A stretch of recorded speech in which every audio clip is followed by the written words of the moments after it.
好，歡迎大家翻到嚟貓全部都係貓嘅節目現場，我係你嘅節目主持人 Neko 發條貓。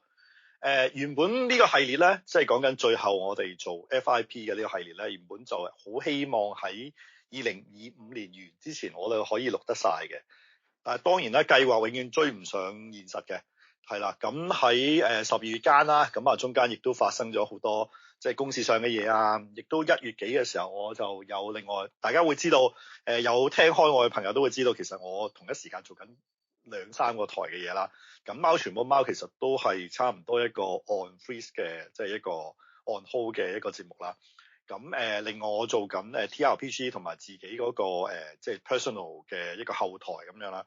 咁喺其他戲出現嘅時候，咁我 TRPG 嗰邊有一個即係有個 live show 要出場嘅。咁我哋有一個 exhibition，咁喺1月嘅時候就即係要講咗邊啲嘢，咁就變咗將呢個 FIP 嘅 project 就推後咗少少，咁就唔好意思先。咁我哋上一集錄嘅時候咧，都已經係12月頭㗎啦。咁上集我哋講到咧就係FIP 嘅黃金治療時間啦，即係我哋喺最迅速嘅時候有即係最頭嘅時候會發現到貓有咩症狀，我哋要快啲去 approach 唔同嘅 medical help 嘅情況。咁亦都講咗441呢隻441-524呢隻藥咧係點樣幫啲貓仔去同個病毒抗衡咁樣啦。咁我哋今日會繼續講嘅。即係講話究竟 GS441-524呢隻藥係點樣應用啦？佢點解開頭會變咗一個咁奇怪獲得嘅渠道啦？或者講係啦。咁上一集講咗啦，其實FIP 嘅呢種病咧，其實係冇一個好準確嘅測試方法，亦都測試嗰個時間亦都係需要好耐嘅。咁如果因為我頭先講緊去發現隻貓有問題嘅時候，其實佢哋去即係個情況變壞嘅速度係可以去得好快嘅。咁所以我當陣時咧揾咗第2個獸醫啦，即係我唔記得上集有冇講我去帶隻貓去睇醫生嘅情況，因為第一個醫生係完全係唔知咩事嘅，咁亦都 suggest 我哋去做好多唔同嘅 testing 啊或者其他嘢咁樣啦。咁第2個醫生咧就話呢個類似嘅症狀咧，佢好大可能性係 suspect 佢 FIP 嘅。咁佢即係我哋問可唔可以喺嗰度即刻做治療咧？咁獸醫同我哋講，其實佢哋自己都冇入嗰隻藥嘅。咁一陣間會詳細講點解獸醫唔會有嗰隻藥啦。咁然之後第2樣嘢就係佢就叫我哋你會唔會揾啲義工啊或者幫下手去試一試即係441-524呢隻藥係咪究竟對佢係咪 effective 咧？因為如果係對佢有幫助嘅話咧，其實即係如果係 FIP 嘅影響嘅話咧，其實佢一開始接觸呢個藥嘅時候咧，佢嘅情況就會一個好特別嘅，即係已經好明顯嘅改變嘅。咁嗰陣時我唔記得我哋上集有冇講啦。咁嗰陣時隻貓仔嘅情況係即係幾日間變得我諗都唔係止幾日，即係一個星期間變得好嚴重。我哋開頭都唔為意原來係一件咁嚴重嘅事嘅。咁係會發生咩咧？就係話我哋開始發覺佢跳唔高啊，然之後坐下或者係會由一個凳仔，即係可能講緊離開地面1尺咁高嘅凳仔啦，落地都會撞地下啊，行到唔穩啊。即係開頭以為係即係小朋友有啲笨拙咁樣啦，然之後發覺最深尾越嚟越唔對路啊，咁好攰啊，一啲咁嘅情況。咁當然啦，我哋揾到義工幫手嘅時候，佢係急的，而且確係急咗好轉嘅，係啦。咁點解獸醫唔自己有即係獸醫點解唔自己去 stock 呢一隻藥咧？咁其實喺亦都要講翻，我唔記得我提咗幾多次啦，但係我呢個一定要講嘅，就係我自己對FIP 呢隻病嘅認識咧，其實係源於喺貓全部貓係貓嘅節目入邊，我哋曾經有一集節目講過 FIP 嘅。咁當時候係因為以一個新聞嘅角度去報呢樣嘢啦。咁有一個幾得意嘅，有冇話得意咧？應該幾矛盾嘅一件事嘅。咁就係話 FIP 呢一隻441524嘅藥咧，其實喺早5年到我已經唔記得，好似2018年已經出現咗，即係一個測試，然之後藥廠嗰邊其實係試咗係對貓嘅呢一個當其時嘅絕症係好有效嘅，即係講緊90至到90幾個 percent 嘅貓都係可以被治療，但係冇呢隻藥嘅話就係一個絕症咁樣，即係只能夠你睇住佢慢慢死嘅一種病嚟嘅。咁但係當時候藥廠原本設計隻藥咧就係用嚟醫我唔好記得醫乜嘢，係啦，即係佢係醫一隻好嚴重嘅疾病嘅，伊波拉病毒如果冇記錯嘅話。咁但係對於佢嚟講 FIP 呢隻病咧本身唔係一個好賺錢嘅一種病，係啦，咁佢就期望可以過到 FDA 俾佢攞嚟醫其他更加值錢嘅病，而唔將佢變成一個寵物嘅治療藥物。咁當時候亦都係 Covid 期間啦，咁冠狀病毒其實有好多競賽喺度發生緊嘅。咁所以呢一隻藥就一路晾住喺度，然之後其實所有 testing 啊同埋所有文件已經出晒㗎啦。咁但係亦都係已經係 prove 咗佢係 effective 嘅。但係因為藥廠要去維護自己利益，就係冇做呢樣嘢。咁當時候中國啦就有人攞咗呢隻藥，因為中國嘅即係做 synthesis 或者 medical 嘅嘢嘅能力都係高嘅。咁有人咧就喺中國嘅製藥廠入邊就會開始去製造呢一隻藥出嚟。然之後當其時全世界只有黑市能夠買到呢隻藥嘅啫，係啦，咁變咗去到當然啦，中間亦都有嗰隻藥嘅參差程度啊都會出現啦，後期就多咗好多唔同嘅藥，即係中國嘅複製嘅藥廠都有做呢一隻咁樣嘅 synthesis 嘅藥出嚟嘅，係啦，咁中間亦都有互相控告大家係翻版，因為其實佢哋全部都係翻版嘅，咁但係佢有互相控告嘅情況啦。咁當時候我就發覺呢件咁嘅事幾奇怪，因為其實我自己都放唔到個立場，究竟應該係點樣樣？即係話你話藥廠係咪維護自己利益，但係亦都罔顧其他即係冇諗住去醫療其他寵物嘅絕症咁樣。咁你話做呢隻藥出嚟嘅又係咪好咧？咁但係佢自己本身又會互相控告，去令到即係啦，即係揭發人哋去叫做侵權藥物咁樣啦。咁所以有一個矛盾喺呢件事身上嘅。咁好啦，咁點解就係話後尾呢間藥廠有 official 咁去出一隻藥可以賣俾，即係佢自己去登記咗，然之後去賣啦。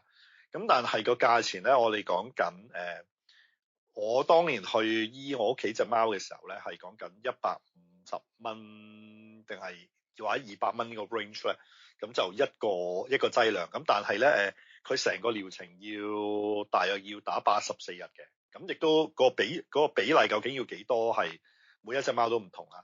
咁但係要84日乘150度啦。咁我記得如果我查過去買正版嘅藥嘅話，好似大約價錢係佢10倍嘅。係啦，咁好老實，其實對於唔少嘅即係養貓嘅人嚟講，嗰個都係一個比較沉重嘅負擔啦。咁所以喺呢個獸醫診所入邊咧，發覺我個價錢實在太高啦。咁亦都市面上因為藥廠遲遲都唔推出佢嗰隻藥啊嘛，咁所以亦都有一個好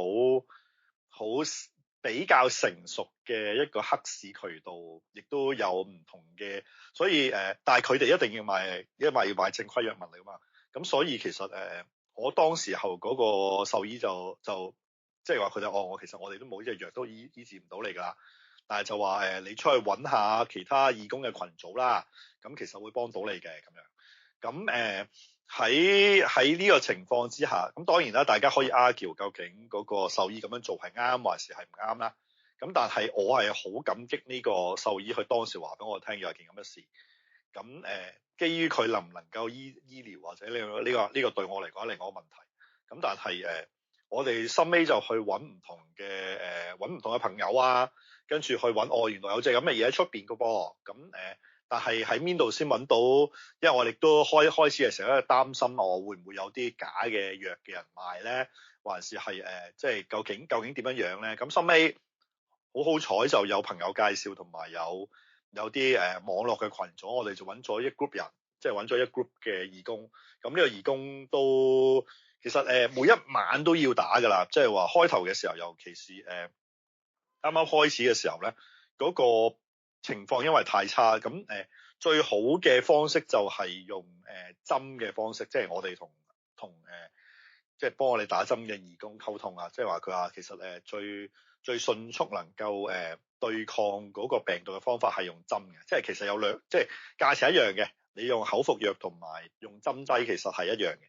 咁但係當你等到佢食完入去之後咧，嗰個能夠喺佢體內用邊嘅劑量亦都會唔同。咁所以最好嘅方法就係打針，但係嗰支針本身其實係個酸性好高，亦都打落去嘅時候小朋友會好痛嘅。我哋見到每隻貓其實都好驚，同埋好大反應嘅。即係佢就算原本係病到比較已經唔係好喐到嘅時候咧，佢都會一個好大反應去，即係因為每一次仲要打唔同嘅位咁樣啦。咁但係對嗰樣嘢嚟講，的而且確係好 effective 嘅，即係話2-3-4日之後，即係至少我哋個 case 啦。咁我唔知道大家聽緊嘅朋友會唔會係個 case 會點樣啦？咁但係喺我哋嘅小朋友身上咧，係因為佢算係 touch wood，亦都係多謝我做呢個節目嘅時候咁巧睇到呢樣嘢。咁我哋好迅速咁去原來嗰日夜晚就即係其實每日佢哋都會打一次嘅，係啦。咁嗰日夜晚我唔知9點定10點，咁你嚟試一試藥先啦。咁如果係有效嘅話就去咁樣。咁我哋夜晚就漏夜就搭的士去咗一個比較遠少少嘅地方啦。咁去到打針，咁然之後就即刻即係同佢傾究竟呢件事係點樣咧？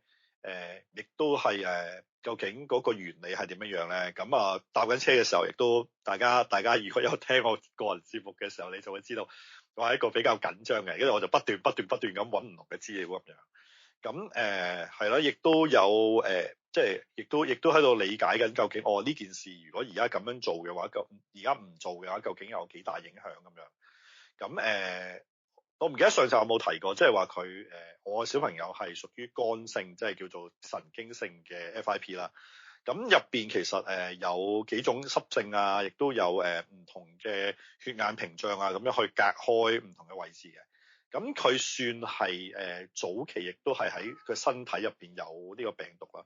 咁就叫做容易啲醫咁樣啦。咁呢隻針劑或者口服藥嘅用法係點樣咧？就係話佢喺個體內嘅時候，其實佢係會將病毒直接殺死嘅，即係話將病毒能夠複製嘅複製機制，佢 block 咗個機制，令到佢做唔到複製呢個動作，係啦。咁但係上一集我唔記得有冇提，定係今集我哋會提啦。即係話其實貓嘅身體入邊有好多唔同嘅屏障啦，即係腦入邊有一個啦，咁眼入邊有一個啦，即係話每一個區域佢哋分開唔同嘅松咁樣嘅。咁我哋打針或者食藥嘅時候，只係進入到佢身體入邊嘅系統啦。咁我哋減少咗病毒嘅繁殖嘅能力之後咧，其實剩翻嘅就要靠佢自己嘅免疫力去將剩翻嘅病毒完全殺除，我哋先至令到佢個病毒水平降低。咁呢一隻藥本身就係即係叫做幫手參戰咁樣去減低病毒嘅濃度啦。咁亦都會去講究竟需要打幾多藥嘅。咁呢個我哋就信任翻究竟即係義工或者獸醫去講。究竟劑量幾多？咁然之後即係有幾多 mg per kilo 咁樣啦。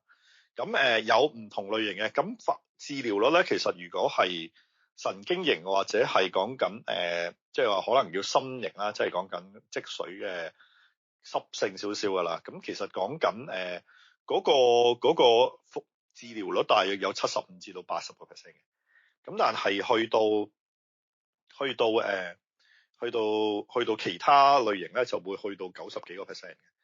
咁中間就係話你打落個身入邊咧，其實進入個腦嘅叫做 GS 嘅穿透率咧，去到腦入邊只係剩翻10至15個 percent。咁亦都去到眼嘅區域咧，剩翻20到30個 percent。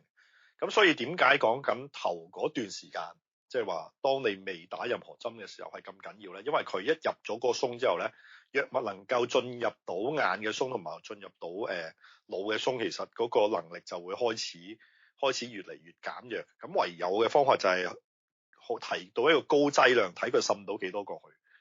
咁所以當病毒仲喺嗰個位置嘅時候，我依然會繼續做其他破壞啦。咁所以我哋亦都有啲已經破壞咗嘅嘢，係變咗隻貓就已經變成一個新嘅狀態咁樣啦。咁所以要盡早去睇嘅，係啦。咁然之後我哋嗰陣時就嗰晚啦，即係講翻嗰晚我哋去到嘅時候，其實已經有10幾或者20幾個家長帶住形形色色唔同嘅貓喺嗰度出現。咁有啲即係我哋嘅小朋友打咗3-4日之後已經算好咗㗎啦。咁但即係叫做精神翻，但係要打晒成個療程咁樣啦。咁但係其他有啲比較嚴重少少嘅，亦都我哋有啲即係開咗 WhatsApp 群組大家溝通咁啦。咁中間都有啲收尾即係捱唔過去啊嘅情況出現嘅。咁30-40人去咗個地方啦，我唔詳細講啦。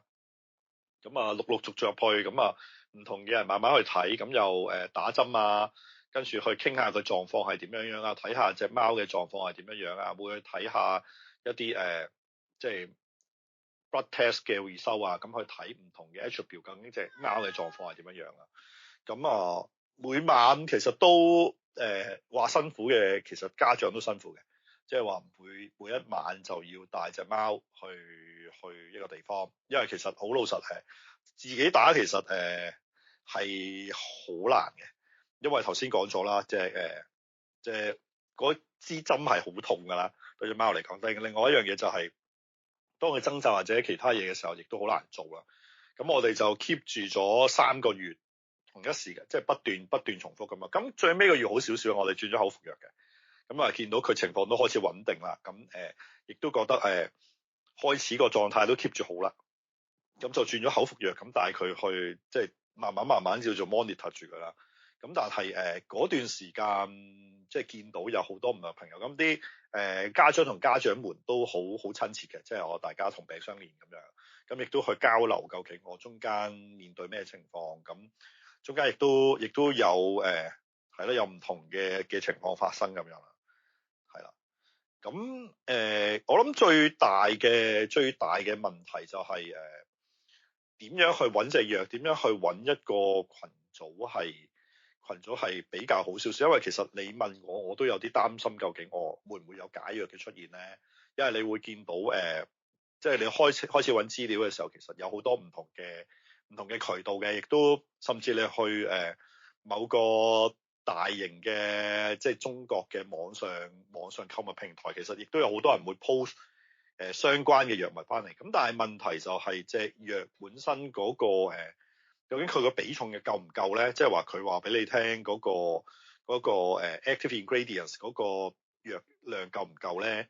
咁亦都做唔做到咩？咁我哋自己選擇就係我寧願相信義工。即係有啲義工去提出呢樣嘢，亦都有啲朋友，亦都唔少家長開始都覺得 OK 嘅。咁我哋就喺嗰度即係進行一個治療。咁 touch wood 冇事啦。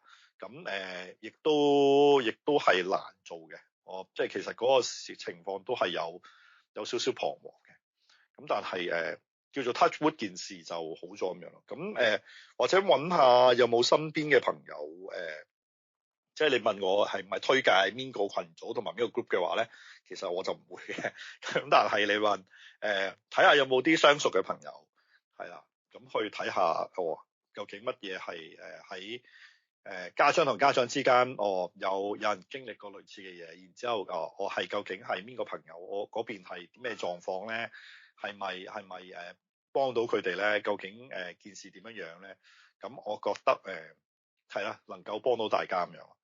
咁大約今集講到呢度先，我哋下一集會再講後期少少嘢啦，跟住講喺治療過程同埋志願團體能夠幫到做到啲乜嘢啦，係啦。咁其實網路上面即係可能 Facebook 啊，同埋唔同地方都有多資料嘅。咁我會揾啲資料睇下俾咗大家啦。咁我唔會 specific 講究竟我隻貓係喺邊個群體入邊去幫手揾到啦。咁但係因為我唔想係一個角色，好似由我推薦某個地方，或者係我 endorse 一個 group 咁樣，因為我都唔好老實講，我淨係經歷過一個 group 幫到我去處理呢樣嘢，我唔知道其他 group 嘅情況係點樣樣。我只能夠講係我香港有呢啲 group 存在，或者我 global 有 mini group 存在，啲知識咧可以去邊度揾，係啦。咁但係究竟邊一個會好啲嘅話，亦都隨住時間推演啦，可能有啲新嘅朋友會幫手定點樣樣啦。咁我亦都唔想即係好似點名呢個好嗰個唔好咁樣咁嘅情況。咁所以我哋會下一集約略會講究竟點樣去揾同埋點樣去做到呢樣嘢咁樣。我亦都經歷過啲乜嘢咁樣啦，係啦。咁嚟緊我諗可能仲有一兩集節目嘅，係啦。咁今集約略講到呢度先。咁佢亦都講啦，我哋自己雖然即係貓全部呢個節目，貓全部都係貓呢個節目停咗啦。咁但係我哋自己會有唔同嘅網台會繼續 carry on 嘅。咁我自己有一個 personal 嘅後台叫做法庭貓年代記啦。咁迪迪嘅迪一迪嗰個台啦，係啦。咁我亦都有一個叫做異世界轉生預備班，係講gaming TRPG 嘅一個台啦。咁亦都歡迎大家可以繼續去 subscribe 我哋會繼續聽我哋嘅創作啦。咁有樣幾得意嘅嘢就係即係近排我啱啱一開始節目嘅時候講，開始有一個叫做 exhibition 嘅 show，咁我就去講關於異世界轉生預備班嘅嘢啦。咁亦都見到好多唔同嘅朋友啦。咁其中有一個朋友得意嘅，佢就話原來係發現點解無啦啦講 TRPG 嘅時候聽我把聲咁熟嘅咧？原來佢之前就聽過我呢個貓全部都係貓嘅節目咁樣啦。咁係對我嚟講係 exciting 嘅。咁其實可能講緊上年講咗錄咗4年啦，係錄咗4年。其實我一直都係比較低調少少，亦都冇乜特別見人嘅。咁甚至喺我一開始做節目，即係做電台或者再之前嘅節目之間，我都冇見過特別嘅一啲聽眾咁樣啦。咁難得今次去做呢一個展覽本身，我就見多咗好多唔同朋友，亦都好熱烈咁講你呢個節目其實我有聽喎，或者我介紹佢之前有個朋友直頭同我講緊我啱啱聽緊呢個節目咁，啱啱有行緊聽嘅，因為嗰度好嘈，然之後去聽啱啱聽緊個節目，我就企喺個前邊。咁但係我想同佢講嘢，但係佢話佢聽緊個節目，咁我應該制止佢定唔制止佢好咧？係啦，咁係啦，跟住我係咪應該要不斷嘗試同佢傾偈咧，定係點樣樣咧？咁但係整個經驗好得意嘅，即係除咗有部分我已經認識嘅朋友之外啦，